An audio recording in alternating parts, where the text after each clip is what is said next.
Now, many times we hear these words yaqeen and we hear the words tawakkul, right? And we sometimes use them interchangeably, thinking that they mean the same thing. But in actual fact, when we think of yaqeen, yaqeen is the firmness of faith that resides in our heart, and tawakkul is the reliance of Allah subhanahu wa ta'ala, right? So as we face the challenges that we face in our lives, many a time, subhanAllah, you and I, we go through different situations, different moments in our lives, and it is only the firm belief that can direct where you are putting your reliance on.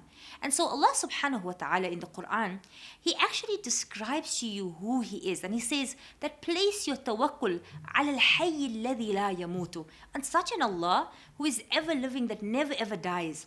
Now he's kind of giving you a proof of why you should not be directing your tawakkul, your reliance on people. Why you should not be looking at those who are closest to you and thinking, they're going to help me. They will be there for me. They will be my solace. Because Allah subhanahu wa ta'ala wants you to understand that to every single person that you value in your life, they have no control of their living. They have no control of their life. It is only Allah who is Al-Hayy, the ever living, that can supersede every moment and every difficulty that you are facing. Therefore, He is the one who is mustahiq. He is the only one that is rightful of your tawakkul.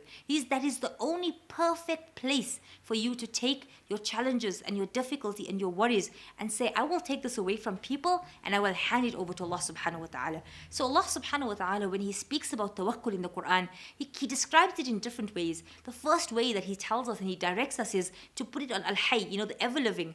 But in the second, in other different places, He says, وَتَوَكَّلْ عَلَى اللَّهِ, right? And then He says, وَمَن يَتَوَكَّلْ عَلَى اللَّهِ, he who puts his trust in Allah, فَهُوَ حَسْبُهُ, then He is sufficient for him. And this hasbu means you start to live a life where your calmness is so deep. The things that you want to achieve become so easy because you are truly understanding that Allah will take care of exactly what it is that I need. So your yaqeen is your belief that Allah will do it. And that belief turning into actual everyday tawakkul, reliance on Allah, that is the focus and the highest attainment of iman.